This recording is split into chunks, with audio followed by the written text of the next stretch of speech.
여보세요? 어머니. 그래, 네가 받았네. 용혁이는?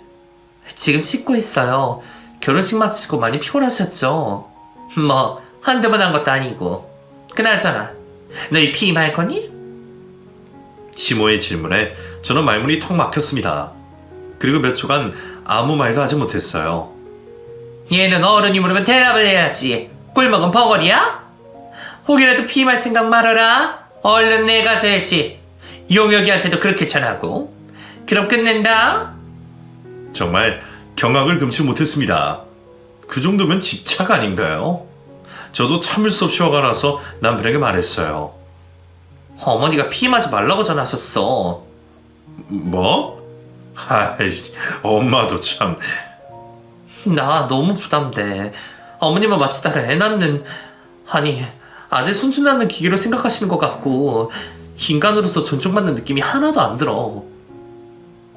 야, 우리 엄마가 쭉 시골에 사셨고 옛날 분이라서 좀 그런 면이 있어. 나도 늦게 얻은 아들이라서 엄마가 할머니한테 다 하게 많으신가 봐. 야, 조금 많이 이해해줘. 어? 알았어. 더 이야기하고 싶었지만 여행에서 기분 상하고 싶지 않아서 저는 입을 다물었습니다. 그리고 남편도 시모의 말에 부응하는 듯이 뭔가 열심히 했어요. 신혼여행 중에 관광하는 시간보다 호텔에 머무는 시간이 더 많았던 것 같습니다. 5박 6일의 신혼여행을 마친 후 녹초가 되어 일상생활로 돌아왔어요. 시댁에 인사를 드리러 갔는데 시모가 한참을 들여다봤습니다. 고생했다. 이번에 임신을 해왔어야 될 텐데. 올해 손주 낳으면 띠도 좋고 딱 좋은데. 그 말에 저는 기함을 했어요. 지금이 조선시대도 아니고 손주의 목을 매는 시어머니를 이해할 수가 없었습니다. 그래도 시댁은 저희 신혼집에서 2시간 거리에 위치해 있어서 시댁에 갈 때만 잔소리 들어도 참자는 생각이었어요. 저는 시모가 원하던 대로 허니문 베이비를 갖지 못했습니다. 시모는 저희 집으로 여자 임신에 좋다는 한약도 보내고 남편 먹일 장어도 보냈어요. 시부모님이 바닷가 근처에서 사셨기 때문에 그쪽에 지인분들이 많으셨던 모양입니다. 장어를 쌓아보내면 제 목까지 보내시면 좋을 텐데 항상 저에게 남편에게만 주라고 신신당부를 했어요. 그거 잘 구워서 양념장 맛있게 만들어서 용혁이 줘. 용혁이 장어라면 사족을 못 쓰니까. 넌 그거 먹지 마라. 여자보다 남자한테 좋은 거야. 아휴, 언제나 손주를 볼는지. 네, 어머님, 알겠어요. 잘 구워서 먹일게요. 건성으로 말하지 말고. 내가 보낸 한약 잘 먹고 있지? 이런 시애미가 어딨냐? 네, 잘 먹고 있어요. 어머님은 건강하시죠? 됐다. 끊는다. 다른 볼일은 없다는 듯이 항상 손주 얘기만 하고 전화를 끊으셨습니다. 그러다 보니 저도 압박감을 느껴서 빨리 아이를 갖고 싶어졌어요. 그래야 그런 잔소리 들을 일이 없을 테니까요. 그거 외에는 시댁과 불편한 건 없었어요. 손주에 대한 집착이 너무 커서 문제였지만요. 아무튼 시어머니가 보낸 한약도 열심히 먹고 남편 장어도 요리해서 주고 나름대로 아이를 가지려고 노력했는데 결혼 후 반년이 넘도록 임신이 되지 않았습니다. 그러자 시어머니는 화가 머리끝까지 폭발했어요. 그리고 저에게 찾아와 퍼부었습니다. 예, 우리 아들은 어리고 건강한데 네가 문제 아냐? 나랑 같이 병원 좀 가보자. 그때 즈음에 일도 바쁘고 스트레스로 인해서인지 뭘 먹으면 항상 체하고 복통도 있었거든요. 그래서 눈 딱 감고 병원 한번 가보자 하고 시어머니를 따라 산부인과에 갔습니다. 그리고 거기서 예상치도 못한 충격적인 진단을 받게 됐어요. 아무래도 큰 병원을 가보시는 게 좋겠습니다. 의사의 말에 시모 눈이 휘둥그레져서 말했습니다. 왜요? 애가 문제 있는 거 맞죠? 그렇다니까. 우리 아들은 멀쩡하다니까. 아이 낳는 게 급한 게 아니라요. 이산하신 안소 쪽에 이상 조직이 발견됐어요. 이게 악성 종양일 수도 있고 아닐 수도 있는데 우선 큰 병원 가셔서 정밀 검진 받으셔야 합니다. 제가 소견서 써드릴게요. 그 말에 저는 하늘이 무너지는 것 같았습니다. 종양이라니. 제 몸속에 그런 게 있다는 걸 스스로 알지도 못한 제가 미웠어요. 그런 와중에도 시모는 계속 제 탓을 했습니다. 그럴 줄 알았어. 우리 용혁이가 너 데려왔을 때부터 기분이 쎄하고 안 좋더라니까. 아이고 어쩌나. 아들 손주를 봐야 하는데 일은 어째. 그런 시어머니를 오히려 제가 달래야 했습니다. 어머님, 아직 정확한 결과 나온 건 아니니까 기다려보세요. 저 당장 대학병원 가서 검사해 볼게요. 해보나만 하지. 우리 아들 그 젊은 나이에 추상 치는 거 아닌가 몰라. 며느리가 병에 걸렸을지도 모르는 판국에 모든 게 아들 걱정뿐인 시모를 보고 분노가 치밀어 올랐어요. 그리고 저는 일주일 후에 잡힌 대학병원에 정밀검사를 하러 갔습니다. 그리고 난소암 진단을 받게 됐어요. 난소 한쪽을 모두 드러내야 하고 앞으로 임신이 어려울 수 있다는 말을 했습니다. 불행 중 다행으로 암세포가 다른 장기로 전이되지도 않았고 크기도 그리 크지 않아서 예후가 좋을 듯합니다. 수술 날짜 잡으시죠. 저는 가장 빨리 될 수 있는 시간으로 수술 날짜를 예약하고 병원에 나섰습니다. 친정엄마에게는 걱정하실까봐 말할 수 없었고 시모가 바로 전화를 했어요. 뭐래? 애 못 낳는데? 어머니, 정말 이러실 수 있어요? 애가 뭐고 제가 죽게 생겼는데 어머니 눈에는 제가 애 낳는 기계로 보이세요? 이 상황에서 어떻게 그런 말씀부터 하실 수 있어요? 이게 드디어 미쳤나? 너 반응 보니까 알만하다. 그래, 끊어라. 시모는 그렇게 매정하게 전화를 끊었습니다. 그리고 저는 남편에게 그 사실을 알렸어요. 남편도 당황한 기색으로 어쩔 줄을 몰라 했어요. 암세포가 크진 않다니까 다행이네. 수술 잘 받자 선아야. 나 수술하고 나면 우리 애 못 가질 수도 있어. 괜찮아? 제 물음에 한참을 생각하던 남편이 겨우 입을 열었어요. 선아야, 지금 시대가 어느 때인데 무슨 방법으로든 아이는 가질 수 있을 거야. 포기하지 말자. 남편도 시어머니와 똑같다는 생각에 저는 정말 두 손 두 발 다 들었습니다. 예상은 했지만 시모도 남편도 수술날에 코빼기도 비추지 않았어요. 저는 결국 저희 친정엄마에게 소식을 알려야 했습니다. 병원에 와서 저를 본 엄마는 하염없이 눈물을 흘리셨어요. 선아야, 우리 딸한테 왜 이런 일이 생겨? 열심히 산 것도 죄가 되나? 하늘도 무심하시지. 아이고. 엄마, 나 괜찮아. 수술하면 완쾌될 거래. 에이그, 이 와중에 너 엄마 걱정이야? 너도 속상하면서. 친정엄마의 말에 저는 참고 있던 눈물샘이 폭발해서 펑펑 울어버렸습니다. 울고 나니 오히려 조금 후련해졌어요.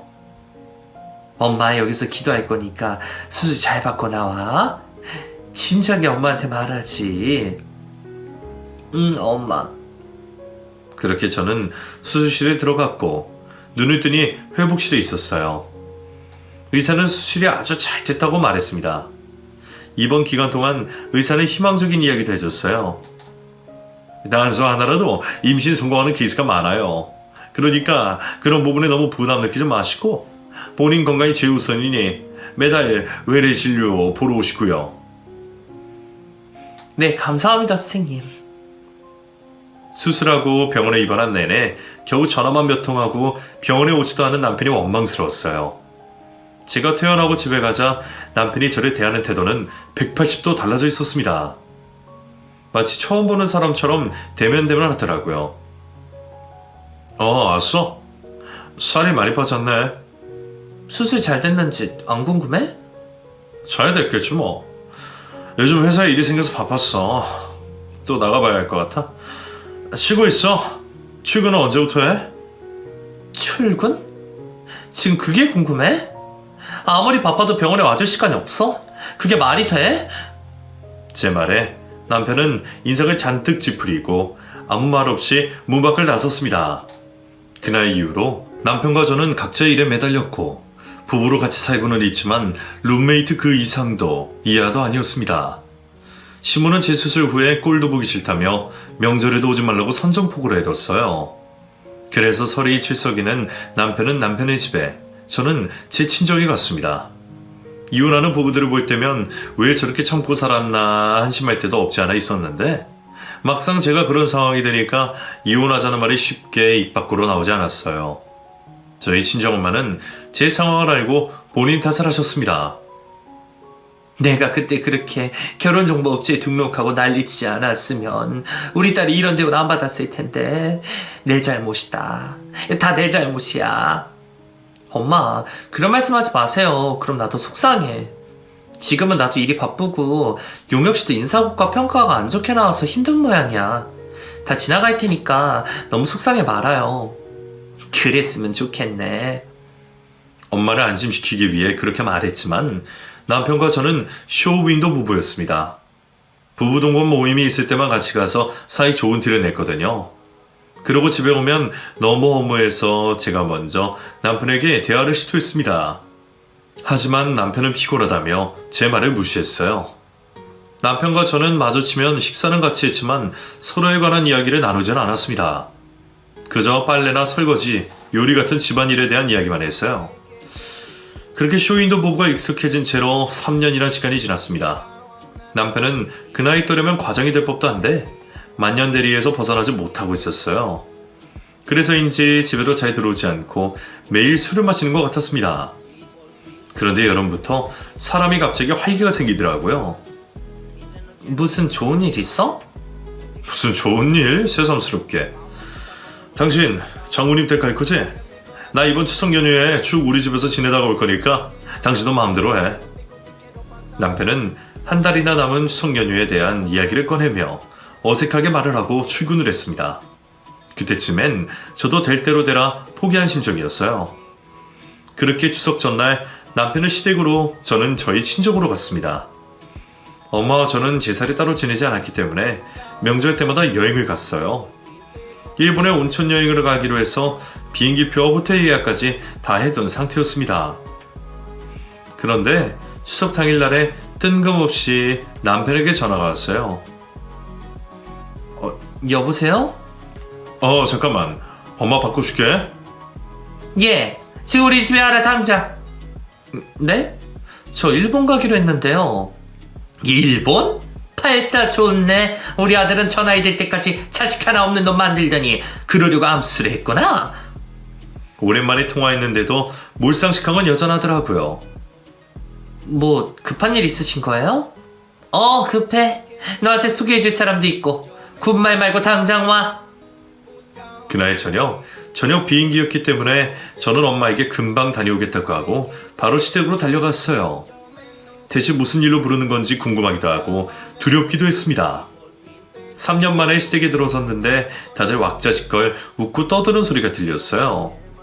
거실 한바닥에서 장어를 구워 먹고 있었습니다. 그리고 시무는 웬 여자에게 직접 구운 장어를 입에 넣어주며 살뜰히 챙기고 있었어요. 옆모습을 봤는데 배가 조금 불러있어서 임산부인 걸 알았습니다. 왔으면 인사를 알리지 멀쩡히 서서 뭐해? 안녕하세요. 하실 말씀 있으시다고. 하여튼 뻗대는 건 여전하네. 인사해라. 귀한 둘째 며느리다. 우리 귀한 손주 임신한 몸이야. 시모는 그렇게 말하며 살뜰히 챙기던 묘령의 여자를 저에게 속히 있습니다. 그 여자는 뻔뻔하게 저에게 형님이라고 하며 인사를 했어요. 형님, 뵙고 싶었어요. 저는 그 여자를 볼 새도 없이 시어머니와 남편을 번갈아 보면서 소리를 쳤습니다. 지금 다들 제정신이세요? 지금 일부 다처지 않은 옛날도 아니고 이게 무슨 짓이에요? 당신 이 상관이 언제부터 만난 거야? 제가 화를 내자 시모가 웃으며 말했어요. 그럼 네가 애를 낳던가. 애도 못 낳는 주제에. 그래도 우리 용혁이가 의리는 있어서 너랑 이혼은 못한다더라. 대신 애는 우리 둘째 며느리로 드릴 거고 얘가 낳는 애는 너희들 호적으로 넣을 거니까 그리 하려고. 알았지? 모르겠네요 어머니. 이런 미친 아이디어를 누구 낸 건지. 뭔 소리야? 우리 아들이랑 인연이 돼서 만난 거지. 저는 무슨 말을 해야 하나 고민하고 있는데 상간녀가 저를 보며 말했어요. 안녕하세요. 형님 앞으로 잘 지내봐요. 어차피 쇼윈도 부부로 사시다면서요. 사회적 체면 있으신 분들이니까 이혼하시지 말고 제가 대신 용혁 씨 애 낳고 키워드릴 테니 아무 걱정 마세요. 그 말을 듣는데 어딘가 묘하게 많이 들어본 목소리였어요. 그래서 저는 상간녀 앞에 얼굴이 들이밀고 상간녀를 자세히 들여다봤습니다. 그리고 그 여자가 누군지 떠올랐어요. 몇 년 전에 로맨스 피싱으로 남자들에게 사기를 쳤던 그 범죄자였던 겁니다. 그 사실을 확인하고 저는 배가 찢어져라 깔깔대며 웃기 시작했습니다. 그런 저를 보며 남편이 말했습니다. 너 왜 그래? 미쳤어? 야, 너는 만나도 어떻게 이런 애를 만나니? 제 말에 시무가 한껏 목청을 올려서 저에게 퍼부었습니다. 네가 뭘 안다고 그래? 얘 변호사는 아니지만 학교 선생님이야. 그래요? 제가 학교 선생님이래요? 어머, 그 몇 년 사이에 임용고시도 치르고 선생님도 한 거야, 김미나 씨? 제가 이름을 부르자 상간녀가 깜짝 놀라서 저를 보더니 그제서야 제가 누군지 알아본 모양이었습니다. 변호사님이 여기 왜? 네가 사기 치려고 덤빈 남자가 내 남편이야. 차라리 잘 됐다. 이왕 이렇게 된 거 이혼 소송하고 상간녀 소송까지 해서 넘길게. 얘한테 혹시 돈 주신 분? 제 물음에 심오한 남편 얼굴이 사색이 됐습니다. 딱 보니까 좋나 보네. 어쩜 그렇게 순수하게 당하셨는지. 아유 배야, 너무 재밌네. 즐거운 구경하고 갑니다. 저는 엄마랑 여행 약속이 있었어요. 다음에 법정에서 봬요. 그렇게 말하고 저는 유유히 시댁을 빠져나왔습니다. 티는 내지 않았지만 큰 충격을 받았고 온몸이 부들부들 떨렸어요. 그리고 저는 엄마와 일본 여행을 가서 온수를 즐기며 마음을 정리했습니다. 돌아온 후에는 직접 제 이혼 소장을 쓰고 상간녀 소장까지 썼어요. 시모와 남편은 저를 찾아와서 싹싹 빌었습니다. 미안해라. 내 욕심이 너무 과했다. 용서해 주렴. 한 번만 눈 감아줘. 이제 네가 파트로 매주를 쓴다고 해도 다 믿고 지지할 테니까. 그러시려고요? 당신은 뭐 할 말 없어? 제 물음에 전 남편이 납작 엎드려서 말했습니다. 여보, 진짜 미안해. 내가 어리석었어. 우연히 어플로 알게 된 여자인데 사기꾼인지 몰랐어. 나한테 다시 돌아와줘. 선아야. 두 사람 말 잘 들었고요. 저한테 CR도 안 먹히는 소리들 하시네요. 제 사무실에서 나가주세요. 수용은 없겠지만 소송 준비 잘 하시고 그 여자도 사기죄로 신고를 하든 고소를 하든 알아서 하시고요. 제 말에도 한참을 제 바지가랑이를 붙잡고 빌던 시모와 전 남편은 겨우 저희 로펌 경호원분의 손에 이끌려 밖으로 나갔습니다. 그렇게 이혼 소송을 했고 저는 전 남편과 재산 분할 없이 이혼하고 위자료를 받았고 당연히 상간녀와의 소송에서도 이겼습니다. 그렇게 소송이 다 끝나자 철판에 깐 시모는 저에게 연락을 해서 사기 소송을 의뢰를 하고 싶다고 말했어요. 아줌마, 내가 미쳤어? 당신들 변호를 내가 왜 해? 수임료를 얼마나 주선가를 절대 안 하니까 이런 전화 다시는 하지 마세요. 저희 사생활에 관련된 모든 사건을 해결하고 저는 다니던 로펌을 퇴사하고 1년간 아무 일도 하지 않고 휴식을 취했습니다. 그러다가 다시 힘을 냈어요. 제가 그때까지 모은 돈과 대출을 받아서 제 변호사 사무실을 차렸습니다. 그리고 다른 변호사도 제 사무실에서 일을 했습니다. 저보다 2살 어린 사람인데 돈에 끌려서 범죄자들 일도 다 맡는 변호사가 아니었어요. 그 사람은 자기의 가치관이 확고한 사람이었습니다. 전 돈에 끌려가는 변호사가 되기 싫어요. 여기는 그런 일 하는 곳 아니죠. 당연하죠. 억울하고 힘없는 사람 도울 거예요. 수임료가 마땅치 않아도 괜찮죠. 네, 물론입니다. 그 사람과 함께 일을 하다 보니 가치관도 같고 감정이 쌓여서 결혼까지 하게 됐어요. 그리고 아이를 가질 수 없다고 생각했던 제가 놀랍게도 재혼 후에 바로 임신을 했습니다. 난수가 하나여도 무리 없이 임신, 출산하는 경우 많습니다. 사모님 축하해요. 의사 선생님의 말씀에 뛰듯이 기뻤습니다. 그리고 찌질했던 전 남편과 아이를 낳지 않은 게 오히려 저에게 전화위복이 되었다는 생각도 들었어요.